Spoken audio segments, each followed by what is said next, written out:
दुआ कभी मुसलमान की रद्द नहीं जाती। मुस्नद अहमद में हदीस है कि मुसलमान की दुआ कभी भी रद्द नहीं जाती, इस ज़हन में रखिएगा। ठीक है। नबी इस्लाम फरमाया कि वो 3 तरह से कबूल होती है, या जो कुछ मांगा वो मिल जाएगा, या उसके बदले कोई बेहतर नेमुल बदल मिल जाएगा, कोई मुसीबत भी टाल सकती है, और अगर ये ना हुआ तो वो तुम्हारी दुआ क़यामत के दिन के लिए स्टोर कर दी जाएगी, तुम्हें अजर मिलेगा। लिहाजा ये तो अपने दिमाग से निकाल दें कि दुआ रिजेक्ट होती है, दुआ कभी भी रिजेक्ट नहीं होती। दूसरी बात, दुआ करना ऑप्शनल नहीं है, ये मुसलमान पे फर्ज है।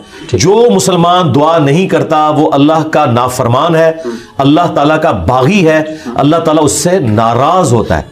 उदऊनी अस्तजिब लकुम इन्नल्लज़ीना यस्तकबिरूना अन इबादती, सूरह अल मोमिन की आयत नंबर 60 है। ऐ मेरे बंदो मुझसे मांगो, जो लोग मुझसे दुआ करने में तकब्बुर करते हैं मैं उन्हें ज़लील व ख्वार करके जहन्नम में दाखिल करूंगा।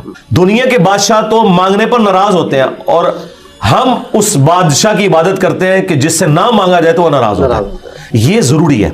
जामिया तिर्मिज़ी में हदीस है, नबी इस्लाम ने फरमाया कि जो चाहता है कि मुश्किल और परेशानी में उसकी दुआ कबूल हो, उसे चाहिए कि जब हालात फेवरेबल हो उस वक्त भी अल्लाह को याद करे। हाँ, दुआ से अपने आप को बेनियाज नहीं करना। ठीक है। फिर देखें सूरह अल बकरा की 186 आयत मशहूर, व इदा सअलका इबादी अन्नी फइन्नी करीब उजीबु दाअवत दाई इदा दआन। ऐ नबी सल्लल्लाहु अलैहि वसल्लम, जब मेरे बंदे आपसे मेरे बारे में पूछें तो आप फरमाएं मैं तुम्हारे बिल्कुल करीब हूं, हर पुकारने वाले की पुकार को सुनता हूं, लेकिन फल यस्तजीबू ली, इनको भी तो चाहिए कि मेरा हुक्म माने, वल युमिनू बी, और मुझ पर ईमान लाएं, लअल्लहुम यरशुदून, ताकि ये कामयाब हो सके। तो ये वन वे ट्रैफिक नहीं मेरे भाई, ये दोनों तरफ से है। इस तरह नहीं होगा कि आप नाफरमानियों की जिंदगी गुजारें और फिर आप बागियों वाली जिंदगी गुजारें और फिर दोस्तियां भी निभाने की कोशिश करें। फिर दुआ का एक प्रोटोकॉल है। जामिया तिर्मिज़ी में हदीस है, नबी इस्लाम बैठे थे, सैयदना अबू बकर सैयदना उमर बैठे थे, एक शख्स आया, उसने नमाज पढ़ी और डायरेक्ट अल्लाह से मांगना शुरू कर दिया। नबी इस्लाम ने फरमाया साइल ने जल्दी की। फिर एक और शख्स आया, उसने नमाज पढ़ी, अल्लाह की हम्द की, फिर दुरूशी पढ़ा, तो आपने फरमाया सल तोड़ता, मांग तुझे दिया जाएगा, मांग तुझे दिया जाएगा। और दूसरे बंदे को आपने बुला के कहा कि जब दुआ करो पहले अल्लाह की हम्द करो, फिर दुरूशी पढ़ो, फिर अल्लाह से मांगो। और नमाज में देखें पहले हम अल्लाह की हम्द करते हैं, अत्तहियातु लिल्लाहि वस्सलावातु वत्तय्यिबात, फिर सलाम अर्ज करते हैं, उसके बाद दुरूशी पढ़ते हैं और एंड पे दुआ। ये प्रोटोकॉल है दुआ का, ये तरीका है दुआ करने का। आपने दुआ इस तरीके से अल्लाह के हुजूर पेश करनी है तो दुआएं अल्लाह ताला कबूल फरमाने वाला है। और बाज़ औक़ात इंसान ये चाहता है कि जो मैं मांग रहा हूं ना यही मुझे मिल जाए, ये सबसे बड़ी इंसान की कमजोरी है। मैं अपनी जिंदगी में कई ऐसी दुआएं जानता हूं जो मैं आज कहता हूं कि शुक्र है वो कबूल नहीं हुई, और उस वक्त अगर आप मुझे पूछते तो मैं कहता कि मेरी जिंदगी की सबसे बड़ी ख्वाहिश ये है। मैंने खिलाफे काबा 2002 में पकड़ के दुआ की थी कि अल्लाह मुझे बरेलवी मारना, बजाय ये कहने के कि मुसलमान मारना, मैं एक फिरके के लिए दुआ कर रहा था। शुक्र है अल्लाह कबूल नहीं की थी, तेरी मेहरबानी। आंदा भी कोई दुआ कबूल ना आए थे, उसी में बेहतरी है। जो कुरान में है ना, जिस चीज से तुम कराहत महसूस कर रहे होते हो ऐन मुमकिन है उसमें तुम्हारे लिए खैर छुपी भी हो। अल्लाह जानता है, तुम नहीं जानते। बाज़ औक़ात इंसान किसी चीज में कराहत महसूस कर रहा है, उसमें खैर छुपी हुई है, और जिस चीज को मोहब्बत की नजर से देख रहा है उसमें उसके लिए शर छुपा हुआ है।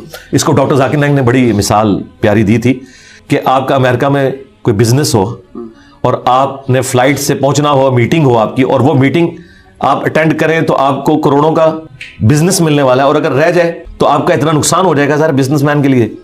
आप जैसे ही ट्रैफिक के लेट होने की वजह से एयरपोर्ट पहुंचे और आपको पता चले कि वो जहाज उड़ गया है जिसमें आपने जाना था, तो आप कहेंगे मेरी जिंदगी की सबसे बुरी खबर थी जो मैंने सुनी।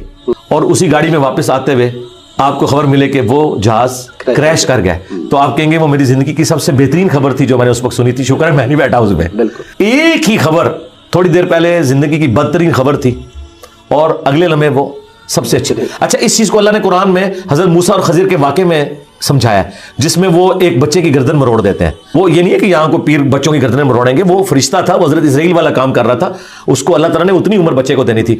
लेकिन उसके जवाब में उन्होंने क्या कहा कि तुम्हारे रब ने इरादा किया कि इससे बेहतर औलाद इन्हें दे, क्योंकि इस औलाद ने जलील करवाना था माँ बाप को। तो मसला तकदीर समझाया गया ना कि अगर कोई तकलीफ पहुंचती है तो आपको नहीं पता। और वासिफ अली वासिफ साहब कहते हैं, मैं एक दफा दाता दरबार बैठा हुआ था, एक बंदा दुआ कर रहा था, या अल्लाह जो 25 साल पहले मैंने दुआ मांगी थी वो वापस ले ले, यही वो रिपीट कर रहा था। तो मैंने उसे बाद में पूछा कि ये आप क्या बात कर रहे हैं, तो कहने लगा मेरी बेटी ही थी, सारी अच्छी निकली हैं, लेकिन मेरी तसल्ली नहीं होती थी। 25 साल पहले मैंने एक बेटा मांगा रो रो के, कितनी मन्नतों से मुरादों से, और वो चर्स और हेरोइन के नशे में पड़ गया तो घर का सारा सामान उसने बेच दिया, तो बड़ा बेहतर किया था अल्लाह ने जो मुझे बेटा नहीं दिया हुआ था, तो या अल्लाह वो दुआ वापस ले ले। ठीक है, इसलिए आपने अपने मामलात को जरा देख के भी चलना होता है, लेकिन दुआ जरूर मांगे। अल्लाह ताला के बारे में पेसिमिस्टिक ना हो, ऑप्टिमिस्टिक। नबी इस्लाम की हदीस है बुखारी मुस्लिम में कि कभी यूं भी दुआ नहीं करनी कि अगर या अल्लाह तू चाहे, अगर मगर नहीं, पूरे पैशन से मांगे, सही दुआ मांगे। और मुस्लिम शरीफ में हदीस है नबी इस्लाम के एक सहाबी इतने बीमार हुए कि वो हड्डियों का पिंजर बन गए। नबी इस्लाम उनकी आदत करने गए, आपने कहा कि तू अल्लाह से क्या मांगता है, ये जो तेरी हालत हुई है? तो उन्होंने कहा या रसूल अल्लाह, मैं अल्लाह से एक ही दुआ मांगता हूं कि अल्लाह जो तूने मुझे आखिरत में अजाब देना है ना, दुनिया में दे ले। नबी इस्लाम ने कहा सुबहान अल्लाह, अल्लाह पाक है, ये तूने क्या अकीदा बनाया हुआ है? यानी हुजूर जब हैरान होते थे ना, तो यानी गलतियों से पाक तो अल्लाह ही है, ये कहते थे। तो ये तेरे अंदर सकत है कि तू दुनिया में भी अल्लाह का अज़ाब बर्दाश्त कर सके, और तुझे तो चाहिए था, तू कहता अल्लाहुम्मा रब्बना आतिना फिद दुनिया हसना व फिल आखिरति हसनतम व क़िना अज़ाबन नार। ऐ अल्लाह मुझे दुनिया में भी भलाइयां अता फरमा, आखिरत में भी भलाइयां अता फरमा, और आखिरत की सबसे बड़ी भलाई मुझे दे, व क़िना अज़ाबन नार, जहन्नम की आग से बचा ले। तो नबी अलैहि सलाम ने कहा ये पढ़। उसने पढ़ना शुरू किया। सहाबा किराम कहते हैं कुछ दिनों बाद वो ऐसे हो गया जैसे मुर्दा जिंदा हो जाता है, बिल्कुल ठीक हो गया। ठीक है, तो अंदाजा करें कि बाज़ औक़ात हमारी अपनी मिस हैंडलिंग होती है। फिर नबी इस्लाम ने कुछ हमें रास्ता भी बताया। बुखारी मुस्लिम में हदीस है, जिसकी ये ख्वाहिश हो कि उसकी उम्र दराज हो जाए और उसके रिस्क में बरकत हो, यही दो दुआएं हैं जिसके पीछे लोग दरबारों में भी जाते हैं, इधर उधर जलील होते हैं कि जी सेहत वाली जिंदगी हो, लंबी हो, ज़ाहिर इंसान के अंदर अल्लाह ने ख्वाहिश रखी है, और फराखी हो। नबी इस्लाम ने दोनों चीजें गिनवाई। बुखारी मुस्लिम के अल्फाज हैं, जो ये चाहता है ना वो अपने रिश्तेदारों के साथ उसने सलूक करे, शरीका नाल। हाँ, पंजाबी कहे शरीका नाल, क्योंकि इंसान दूसरों में लगा लेता है, शरीका नहीं देता। जिधर यानी आपके वो कॉमन इंटरेस्ट होते हैं ना, वो शरीक होते हैं ना वो, इसलिए आप देखेंगे सारे तावीज धागे भी शरीक करवाते हैं। कभी किसी मोहल्लेदार ने किसी पे तावीज नहीं कराया, वो आपके शरीक ही करवा रहे होते हैं।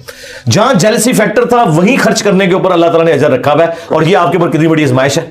जहां आप खर्च नहीं करना चाहते वहां आपने खर्च करना है। अब जो आपने वसीला और तवस्सुल की बात की, वो सही बुखारी में हदीस है 1010 नंबर हदीस 1010 कि हजरत उमर फारूक रज़ी अल्लाह तआला के दौर में जब कहत पड़ जाता तो वो दुआ करते अल्लाहुम्मा, अल्लाह ताला को मुखातिब करके, ठीक है, कि ऐ अल्लाह इन्ना कुन्ना नतवस्सलु इलैका बिनबिय्यिना, पहले पहले हम तेरे नबी से दुआएं करवाया करते थे, अब उनकी वफात के बाद उनके चचा को लेके आए, इनकी दुआ की बरकत से बारिश नाजिल फरमा, और वो बारिश नाजिल हो जाती। ये हजरत उमर ने उम्मत को कीदा दिया है कि तवस्सुल और वसीला ये नहीं है कि किसी के वास्ते आपने डालने अल्लाह को, बल्कि यह है कि उस नेक बंदे से जाके दुआ करवानी है। बुखारी मुस्लिम में आया कि बारिश नहीं होती थी, सहाबा किराम नबी साहब से दुआ करवाते थे, दुआ की बरकत से बारिश हो जाती थी। अब कब्र रसूल पे जाके आपने नबी इस्लाम से कोई नहीं मांगना। हाँ, वो दुआओं की कबूलियत की जगह है, वहां खड़े हो सलातो सलाम अर्ज करें। 4 किताबों में मौजूद है, अल मुसन्नफ इब्न अबी शैबा में, सुनन कुबरा अल बैहकी में, अल मुअत्ता इमाम मालिक में, फदलुस सलाती अला नबी के अंदर कि सहाबा किराम और खुसूसन इब्न उमर के बारे में कि मस्जिद नबवी में वो आते, पहले सफर पे जाते या वापस आते, पहले मस्जिद नबवी में 2 रफ़ल पढ़ते और कब्र रसूल पर आके अर्ज करते अस्सलामु अलैका या रसूल अल्लाह, अस्सलामु अलैका या अबा बकर, अस्सलामु अलैका या उमर। एक रिवायत में अस्सलामु अलैका या अबता, मेरे बाप आप पर सलाम हो। तो ये सहाबा किराम का तरीका था, कब्र रसूल पे हाजिर होना, वहां खड़े होकर अल्लाह से दुआ मांगनी है आपने किसी यानी बुजुर्ग से या पैगंबर से डायरेक्ट नहीं मांगनी, और ना वास्ते डालने हैं। देखें कुरान में 40 के करीब दुआएं आई हैं, सब रब्बना के साथ है, कोई वसीले वास्ते नहीं है उसमें। मुझे नहीं समझ आती, आप वसीले वास्ते से भी आगे जाके डायरेक्ट बुजुर्गों को पुकारते हैं, या अली मदद कहते हैं, या शेख अब्दुल कादिर जिलानी मदद कहते हैं। इनसे पूछो कि अल्लाह के बंदो, क्या मौला अली अलैहिस्सलाम ने किसी का वास्ता डाल के कभी दुआ की है या उससे पुकारा है? शिया की जो सबसे ऑथेंटिक किताब है ना, मौला अली के खुतबात नहजुल बलागा, उसमें एक खुतबा मौजूद है, अपने बेटे को उन्होंने कुछ नसीहतें की हैं।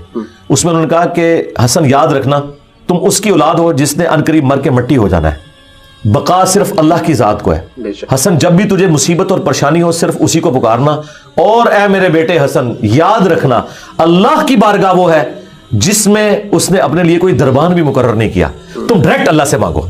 अब मुझे बताएं, अगर या अली मदद का कीदा होता तो सबसे पहले वो अपने बेटे को सिखाते, हसन इब्न अली को। अगर हसन इब्न अली को या अली मदद का कीदा नहीं सिखाया गया तो बाकी तो शाही कोई नहीं। फिर ये सारे इन्होंने घड़े हुए कीदे। हाँ, आप ये कह सकते हैं अल्लाह, जो तुझे अपने नबियों से, उनके अहलुल बैत से, उनके सहाबा से मोहब्बत है, मैं उस मोहब्बत का वसीला तुझे पेश करता हूं कि मेरा ये काम कर दे।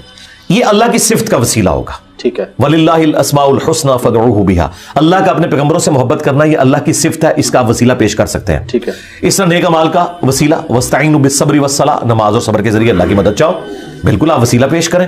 वो 3 लोग वो गार में फंस गए थे, बुखारी मुस्लिम में आता है, उन्होंने अपने अमल का वसीला पेश किया, ये आप करें, बिल्कुल करें, इसमें तो कोई शक वाली बात नहीं।